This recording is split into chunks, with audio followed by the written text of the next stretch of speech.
오늘 말씀은 여호수아서 10장 1절부터 15절까지 말씀 보겠습니다. 그때 여호수아가 아이를 빼앗아 진멸하되 여리고와 그 왕에게 행한 것 같이 아이와 그 왕에게 행한 것과 또 기브온 주민이 이스라엘과 합친하여 그 중에 있다 함을 예루살렘 왕 아도니세덱이 듣고 크게 두려워하였으니 이는 기브온은 왕도와 같은 큰 성이며 아이보다 크고 그 사람들은 다 강함이라. 예루살렘 왕 아도니세덱이 헤브론 왕 호함과 야르뭇 왕 비람과 라기스의 왕 아비야와 에글론 왕 드빌에게 보내어 이르되 내게로 올라와 나를 도우라. 우리가 기브온을 치자. 이는 기브온이 여호수아와 이스라엘 자손과 더불어 화친하였음이니라 하매 아모리 족속의 5 왕들 곧 예루살렘 왕과 헤브론 왕과 야르뭇 왕과 라기스 왕과 에글론 왕이 함께 모여 자기들의 모든 군대를 거느리고 올라와 기브온에서 대진하고 싸우니라. 기브온 사람들이 길갈 진영에 사람을 보내어 여호수아에게 전하되 당신의 종들 돕기를 더디게 하지 마시옵고 속히 우리에게 올라와 우리를 구하소서. 산지에 거주하는 아모리 사람의 왕들이 다 모여 우리를 치나이다 하매 여호수아가 모든 군사와 용사와 더불어 길갈에서 올라가니라. 그때 여호와께서 여호수아에게 이르시되 그들을 두려워하지 말라. 내가 그들을 내 손에 넘겨 주었으니 그들 중에서 한 사람도 너를 당할 자가 없으리라 하신지라. 여호수아가 길갈에서 밤새도록 올라가 갑자기 그들에게 이르니 여호와께서 그들을 이스라엘 앞에서 패하게 하심으로 여호수아가 그들을 기브온에서 크게 살육하고 벳호론에 올라가는 비탈에서 추격하여 아세가와 마게다까지 이르니라. 그들이 이스라엘 앞에서 도망하여 벳호론의 비탈에서 내려갈 때에 여호와께서 하늘에서 큰 우박덩이를 아세가에 이르기까지 내리심에 그들이 죽었으니 이스라엘 자손의 칼에 죽은 자보다 우박에 죽은 자가 더 많았더라. 여호와께서 아모리 사람을 이스라엘 자손에게 넘겨주시던 날에 여호수아가 여호와께 아뢰어 이스라엘의 목전에서 이르되 태양아 너는 기브온 위에 머무르라. 달아 너도 아얄론 골짜기에서 그리할지어다 하매 태양이 머물고 달이 멈추기를 백성이 그 대적에게 원수를 갚기까지 하였느니라. 야살의 책에 태양이 중천에 머물러서 거의 종일토록 속히 내려가지 아니하였다고 기록되지 아니하였느냐. 여호와께서 사람의 목소리를 들으신 이 같은 날은 전에도 없었고 후에도 없었나니 이는 여호와께서 이스라엘을 위하여 싸우셨음이니라. 여호수아가 온 이스라엘과 더불어 길갈 진영으로 돌아왔더라. 아멘. 우리가 살아가는 사회에서는 상당 부분 계약을 통해서 관계를 유지합니다. 예를 들면 세를 들어 살고 있는 사람이라면 세입자와 건물주 간에 부동산 임대 계약을 통해서 주거권을 보장을 받죠. 회사에서 근무하는 사람이라면 고용 계약을 통해서 해당 기업의 사원으로서의 지위를 보장받습니다. 우리의 실생활에서 빼놓을 수 없는 전기, 수도, 가스 이러한 사용도 공급자와 사용자 간의 계약을 통해서 소비자들이 수도와 전기, 가스 등을 편리하게 사용할 수 있는 거죠. 우리가 이용하는 대중교통도 일종의 계약이 성립되어서 우리가 편리하게 이용할 수 있는 거죠. 우리가 의식하지 못하는 아주 작은 부분까지도 우리는 계약에 의해서 상당한 부분 영향을 주고받고 살아가고 있습니다. 성도들의 신앙생활도 마찬가지죠. 하나님과의 계약을 통해서 우리는 성도로서의 지위를 누리고 살아갑니다. 그렇다면 하나님과 우리 사이에 어떤 계약이 맺어진 걸까요? 하나님께서는 아담 이후에 노아와 그리고 아브라함과 언약을 맺으셨고 온 인류를 하나님의 통치 아래에서 평안을 누리도록 계획하셨어요. 아브라함과 언약의 근거에서 이스라엘 백성들을 시내산에서 이스라엘 백성들 언약을 체결하셔서 하나님께서 이스라엘 백성의 하나님이 되어주시고 이스라엘은 하나님을 여호와 하나님을 하나님으로 섬기는 계약이 성립이 된 거죠. 그런데 제사장 나라로서의 그 사명을 감당해야 될 이스라엘 백성들이 죄 중에서 타락하여서 하나님과의 언약을 깨뜨리고 말았어요. 그래서 하나님께서는 창세부터 계획하셨던 새로운 일을 실행하십니다. 그렇게 그리스도께서 이 땅에 오셨고 십자가에 달리시고 죽으심으로 인해서 우리의 모든 죄를 사하여 주셨죠. 예수 그리스도께서 우리의 죄를 대신 사하시기 위해서 십자가에 죽으셨다. 이렇게 끝나면, 성경이 그렇게 끝나면 우리의 믿음은 허망한 것이 되고 하나님의 구원의 계획도 수포로 돌아가는 것이겠죠. 가장 중요한 것은 그리스도께서 십자가에서 죽으시고 사흘 만에 부활하셔서 사망 권세를 이기셨다는 것이죠. 그리고 부활하신 예수 그리스도께서 우리에게 새로운 약속을 주셨어요. 비록 우리는 그 약속을 자주 잊어버리고 살아가지만 주님께서는 우리에게 예수 그리스도를 주로 영접하는 사람들은 하나님의 자녀가 되고 하늘과 땅의 모든 권세를 가지고 계신 주님께서 세상 끝날까지 함께해 주시겠다고 약속해 주셨어요. 임마누엘의 약속은 주님 다시 오실 때까지 계속됩니다.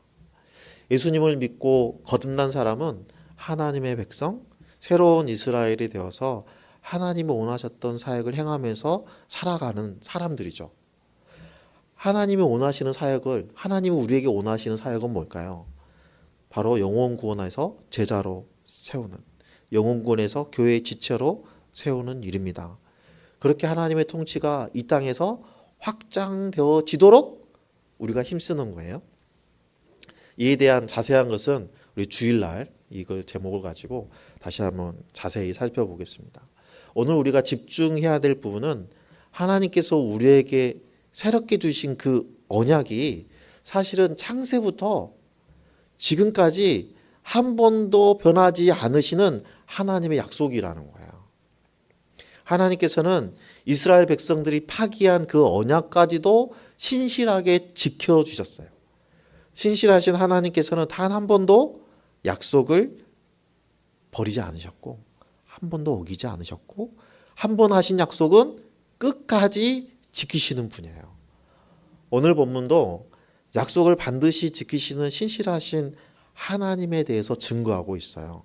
오늘 말씀을 통해서 신실하신 하나님의 그 약속을 믿고 험한 사상에서 흔들리지 않고 두려움 없이 담대하게 순종의 삶을 살아가겠다고 결단하는 귀한 시간 되시기를 예수님의 이름으로 축복합니다. 오늘 본문은 여호수아가 이끄는 이스라엘 백성들이 아이성을 정복한 이후에 기브온 주민들과 하친 조약을 맺은 후의 일입니다. 기브온 주민들은 하나님께서 요단 동편에서 행하신 일들과 또 여리고 성을 정복하는 그러한 일들을 통해서 간담이 녹아내렸고 그들이 살기 위해서는 뭔가 행동을 해야 됐어요. 그래서 기브온 백성들이 꾀를 냈죠.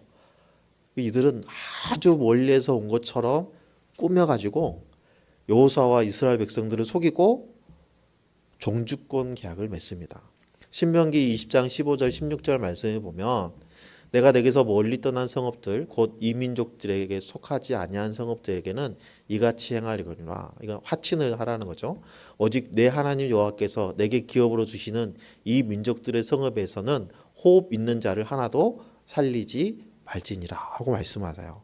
이 말씀에 따르면 이스라엘 백성들은 가나안 땅에 있는 주민들은 진멸하되 가나안 땅에 살지 않고 멀리 있는 사람들과는 화친을 맺어야 되는 거예요. 먼저 화친을 시도해야 되는 거예요. 그 성읍이 이스라엘과 화친하기로 결정을 하고 성문을 열면 그 모든 주민들은 이스라엘과 종주권 계약을 맺게 되는 것이고 그들은 이스라엘의 봉신국이 되어서 조공을 바치게 되는 거예요. 율법에 따르면 멀리서 온 기브온 주민들과 화친하는 것은 아무런 문제가 되지 않은 거죠. 이스라엘 백성들과 여호수아는 그들의 말과 그들이 보여주는 조작된 증거를 믿고 그들과 화친을 맺습니다. 그런데 며칠 지나지 않아서 기브온 사람들이 거짓말했다는 것이 들통이 나죠. 하지만 하나님의 이름으로 봉신 죄악을 맺었기 때문에 약속대로 그들을 진멸하지 않습니다. 결과적으로 보면 기브온 주민들은 여호수아와 이스라엘 백성들을 속이기는 했지만 지혜롭게 판단해서 이스라엘을 대적하려는 동맹에 가입하지 않고 이스라엘과 조약을 맺어서 생명을 유지할 수 있었던 거예요. 그런데 기브온 사람들의 생명을 위협하는 아주 중차대한 사건이 발생하게 됩니다. 여리고성과 아이성을 진멸한 이스라엘과 기브온이 화친 죄악을 맺었다는 소식이 이스라엘 왕에게 들린 거예요. 이스라엘 왕 아도니세덱은 깜짝 놀랐어요. 왜냐하면 기브온 성읍은 비록 왕은 없지만 성읍 크기가 매우 커서 마치 왕도와 같이 큰 성읍이었고 기브온 성에는 강하고 용맹스러운 군사들이 많이 있었기 때문이에요. 이들이 이스라엘과 화친했다는 것은 예루살렘 왕 입장에서는 만만치 않은 적군이 생겼다는 것을 의미하기 때문에 자신들이 거주하는 지역에는 아주 큰 위협이라고 판단한 거예요. 여러분 지도에서 한번 위치를 볼까요?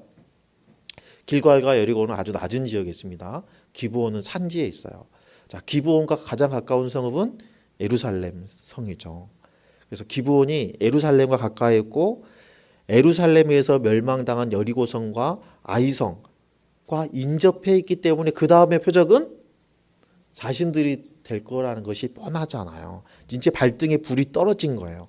그래서 북쪽에서 위치하고 있는 기브온과 동쪽에 위치하고 있는 이스라엘이 협공해서 북쪽과 동쪽에서 공격한다면 예루살렘은 꼼짝없이 무너질 수밖에 없는 상황이고 밑에 있는 아모리 5 왕들도 발등에 떨어진 불이 된 것이죠.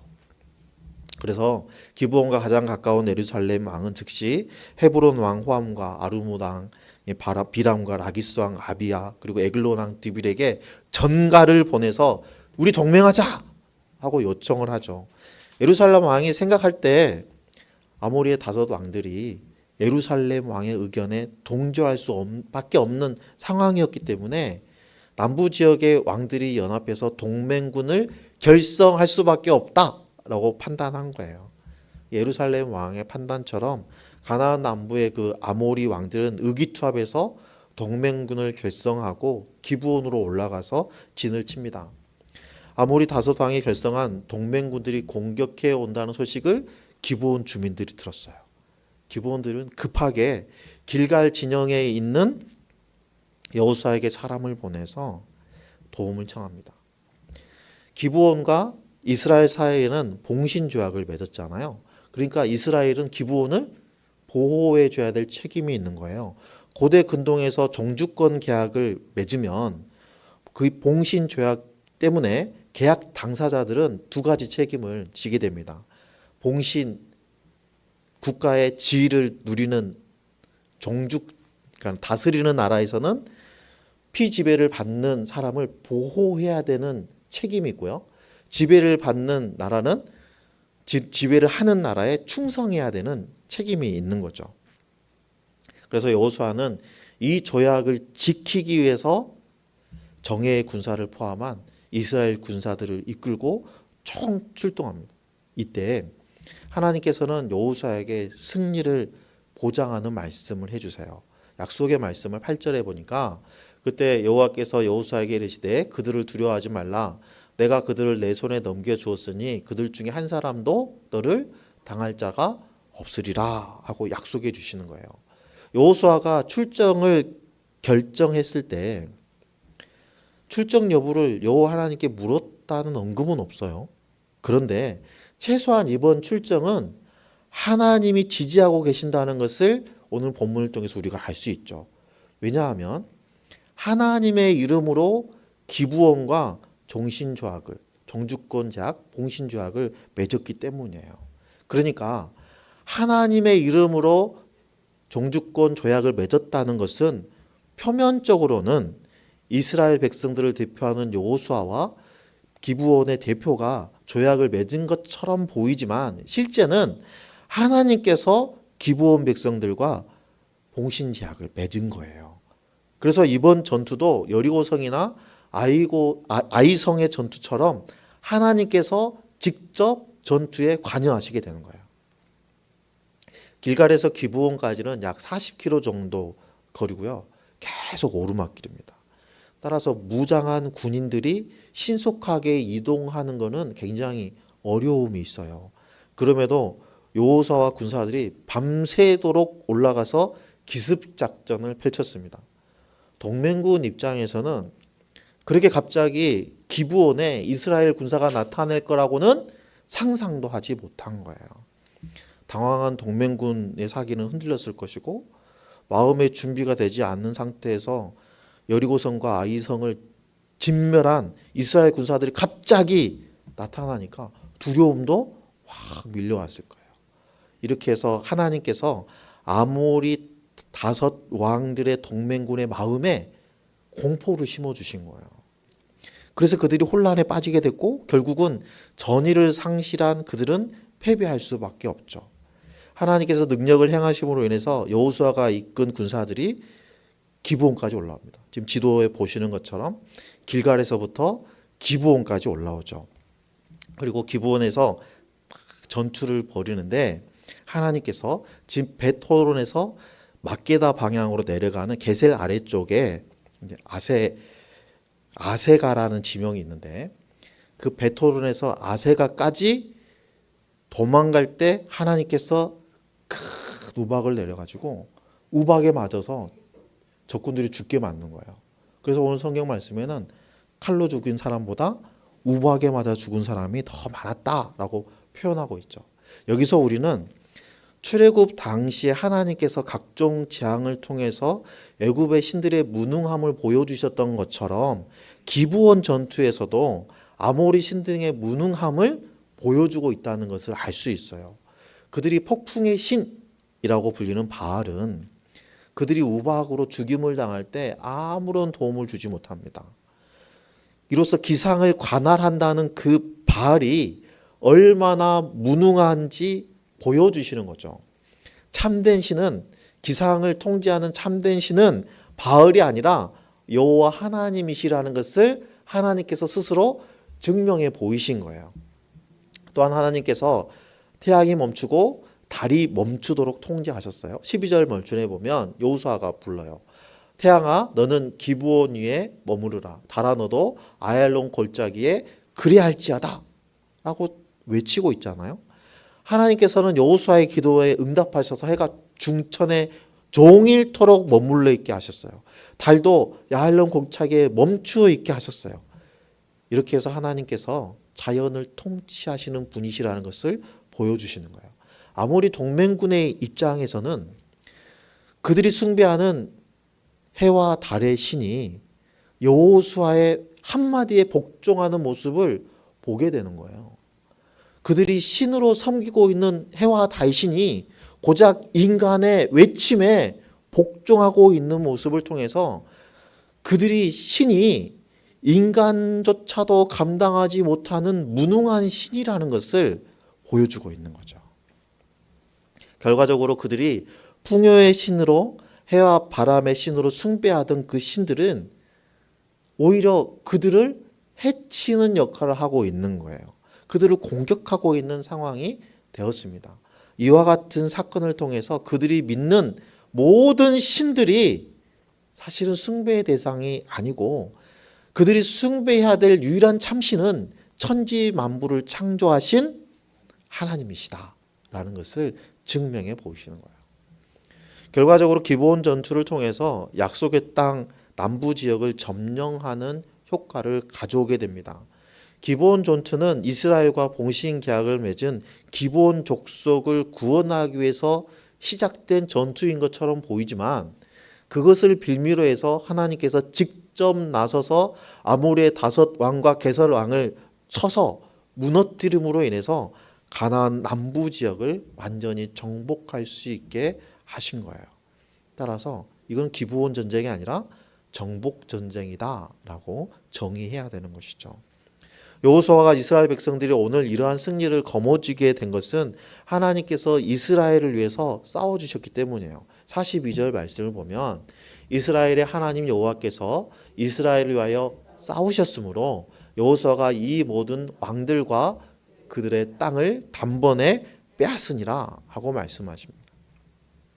여호수아가 출전할 때 아모리의 동맹군들을 여호수아의 손에 넘겨주시겠다고 하나님이 약속하셨잖아요. 하나님은 그 약속을 지키셔서 직접 하나님이 그들을 치셔서 여호수아와 이스라엘 백성들이 승리할 수 있도록 만들어 주신 거예요. 오늘 말씀을 통해서 우리가 얻을 수 있는 교훈은요, 첫 번째는 하나님께서는 반드시 약속을 지키신다는 거예요. 여호수아서 1장 3절 6절에 보면 내가 모세에게 말한 바와 같이 너희 발바닥으로 밟는 곳은 모두 내가 너희에게 주었노니 그 광야와 이 레바논에서부터 큰 강 곧 유브라데 강까지 햇속 속의 온 땅과 또 지는 해 대해까지 너희 영토가 되리라. 내 평생에 너를 능히 대적할 자가 없으리니 내가 모세와 함께 있었던 것 같이 너와 함께 있을 것임이니라. 내가 너를 떠나지 아니하며 버리지 아니하리니 강하고 담대하라. 너는 내가 그들의 조상에게 맹세하여 그들에게 주리라 한 땅을 이 백성에게 차지하게 하리라 하고 말씀하여요. 하나님께서는 이 약속을 지켜서 오합지졸에 불과한 이스라엘 백성들이 약속의 땅을 정복할 수 있도록 직접 싸워주신 거예요. 이스라엘 백성들이 한 일은 자신의 발로 그 땅을 밟고 다니는 것밖에 없어요. 다 이겨놓은 전쟁에서 이스라엘 백성들을 참여하게 하시고 그들은 승리의 깃발만 꽂은 거예요. 우리가 살아가는 인생도 마찬가지입니다. 우리 앞을 가로막고 있는 수많은 장애물들이 있어요. 우리가 그들을 향해서 나아가서 밟지 않으면 그 장애물들은 사라지지 않아요. 우리가 그럼에도 두려워하지 않는 것은, 우리 앞에 있는 수많은 장애물이 있어도 우리가 두려워하지 않을 수 있는 것은 세상 끝날까지 우리와 함께 하신다는 주님의 약속이 있기 때문이에요. 하나님께서 직접 우리들의 대적을 상대하셔서 보응해 주실 것입니다. 오늘 말씀을 통해서 우리가 알 수 있는 교훈 두 번째는요, 하나님을 선택하면 결코 멸망하지 않는다는 거예요. 기브온 백성들은 아모리 5 왕들과는 다른 선택을 했어요. 요단 동편에서 하나님께서 행하셨던 일들, 하나님께서 이스라엘 백성들이 앞서서 싸우셨던 일들을 그들은 보았어요. 들었어요. 아이성과 여리고성 전투에서 하나님께서 행하신 역사를 그들은 보았어요. 똑같은 소식을 들었는데 기브온 백성들은 자신들이 섬기던 신을 버리고 하나님께 복종하는 선택을 했지만 아모리의 5 왕과 게셀 왕은 하나님과 대적하는 선택을 하였고 그들은 멸망당하고 말았습니다. 우리가 살아가는 현실에서도 예수 그리스도께서 우리를 위해 죽으시고 부활하셨다는 복음을 똑같이 듣습니다. 하지만 누구는 예수님을 영접해서 하나님의 백성이 되는 반면에 어떤 누구는 끝까지 거부하고 하나님을 대적하는 사람이 있습니다. 선택은 각자의 몫입니다. 하지만 결과는 완전히 다릅니다. 하나님을 선택했던 기브온은 생명을 보장받았지만 대적하기로 선택했던 아모리 5 왕들은 멸망당한 것처럼 예수 그리스도를 영접하지 않도록 선택한 사람들은 마지막에는 심판밖에 남아있지 않는 거예요. 오늘 말씀을 통해서 우리가 알 수 있는 교훈 세 번째는 하나님의 뜻에 순종하는 길은 반드시 세상의 반발을 불러온다는 거예요. 기브온 주민들이 하나님의 장막에서 허드렛 일을 하더라도 내가 하나님의 백성으로 사는 것을 선택했어요. 그래서 조약을 맺었잖아요.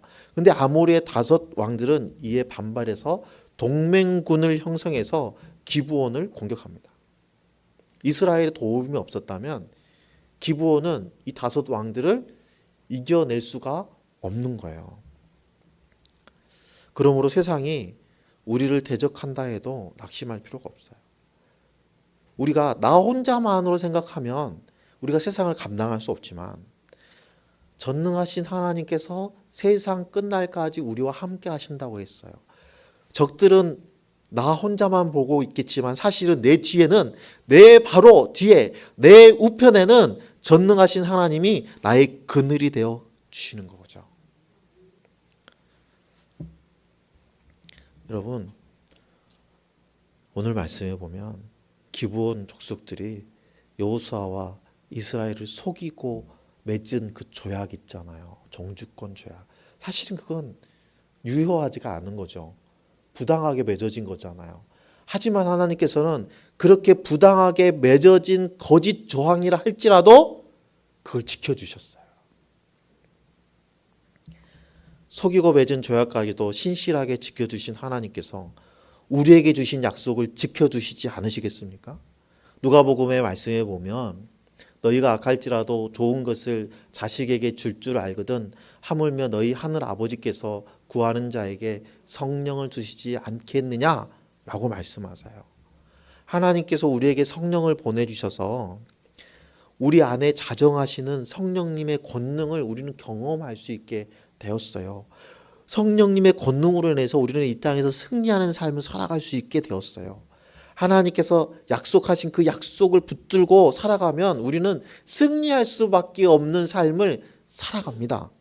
그런 여건을 하나님이 이미 다 만들어주시고 우리는 걸어가서 우리 발로 그 땅을 밟기만 하면 되는 거예요.